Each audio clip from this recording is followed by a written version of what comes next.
শীতকালে সবার বাড়িতে কিছু না কিছু পিঠাপুলি হতেই থাকে। আজকের আমি আমার বাড়িতে যে পিঠা হয়েছে সেই পিঠাটা কি আপনাদের সঙ্গেই শেয়ার করব।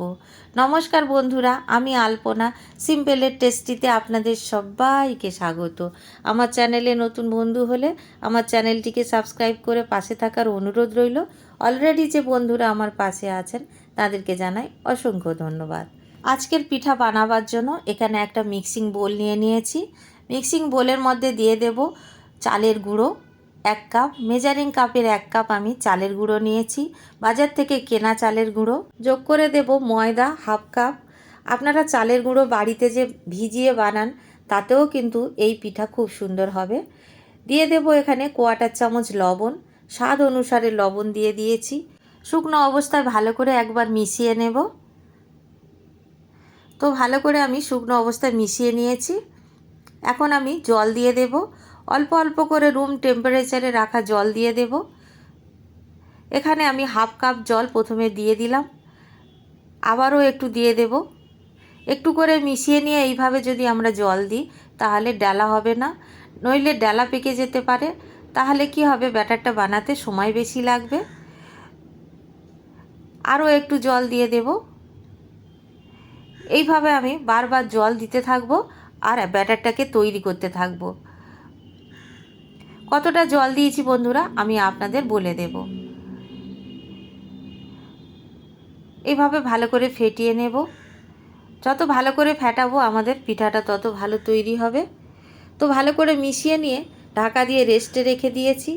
এখানে একটা মিক্সার জার নিয়ে নিয়েছি, কিছুটা গাজর দিয়ে দেব। অল্প একটু গাজর দিলেই হবে। অল্প একটু বিট কেটে রেখেছিলাম, বিটরুট যেটাকে বলা হয়, সেই বিটরুট অল্প করে দিয়েছি। জল দিয়ে দেব। এখানে আমি 1/4 কাপ মতো জল দিয়েছি। জল দিয়ে বিটটাকে আর গাজরটাকে পেস্ট করে নেব। এইরকমই দেখতে হবে পেস্ট করার পরে। এখন আমি একটা ছাঁকনির মধ্যে নিয়ে ছেঁকে নেব। এইভাবে যদি আমরা রঙটা বানিয়ে নিই তাহলে কি হবে, ফুড কালার দেওয়ার প্রয়োজন হবে না। আপনাদের ইচ্ছা মতো আপনারা ব্যবহার করতে পারবেন। অল্প দিলে হালকা রং হবে, বেশি দিলে ডিপ রং হবে, সেইভাবে আপনারা বানিয়ে নিতে পারবেন। তো ভালো করে আমি ছেঁকে নিয়েছি। জুসটাকে আমি রেখে দেব সাইডে। গ্যাস জ্বালিয়ে কড়াই বসিয়ে দিয়েছি। এখানে একটা পুর রেডি করে নেব। তার জন্য কড়াইয়ের মধ্যে অল্প একটু জল দিয়ে দিয়েছি। 1/3 কাপ দিয়ে দেব খোয়া ক্ষীর। এই খোয়া ক্ষীরটা বাড়িতে বানানো, এতে কিছু নেই, স্রেফ দুধটাকে জাল দিয়ে শুকিয়ে রেখে ফ্রিজে রেখে দিয়েছিলাম।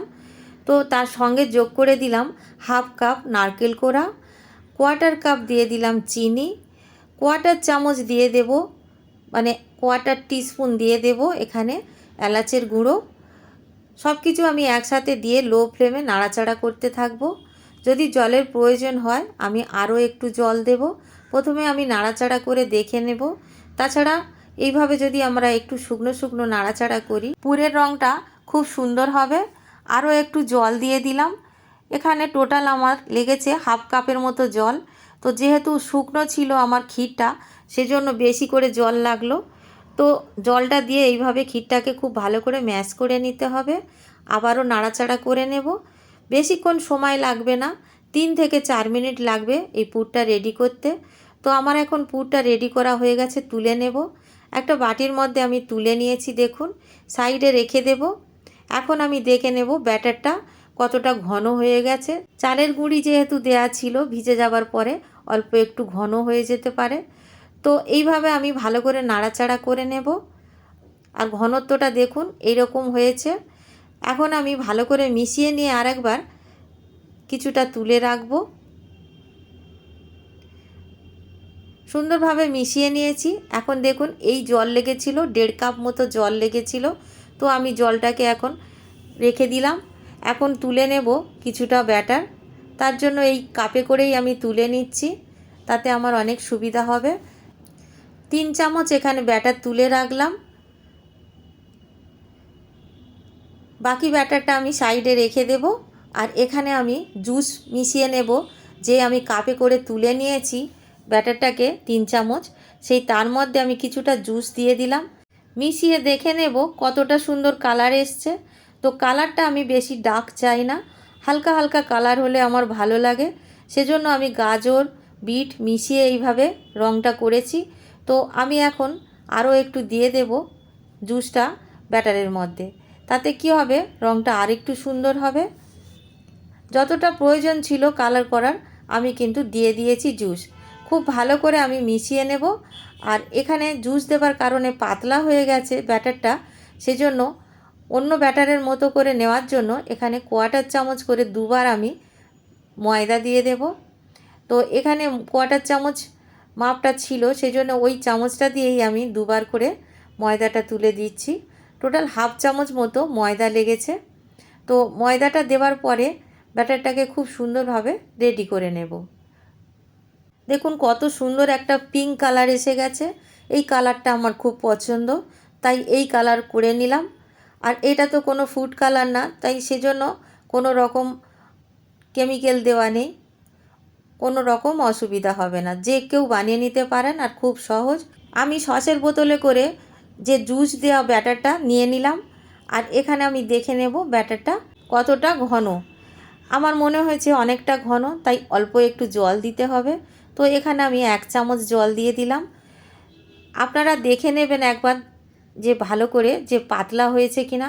খুব ভালো করে পাতলা করে না নিলে কি হবে, পাটিসাপটাগুলো অনেক মোটা হয়ে যাবে আর তাতে খেতেও ভালো লাগবে না। আমি ভালো করে আপনাদের দেখিয়ে দিচ্ছি কতটা পাতলা করে নিয়েছি। বেশ পাতলা করে নিতে হবে। এইভাবে আমি দাগ কেটে দেখিয়ে দিচ্ছি।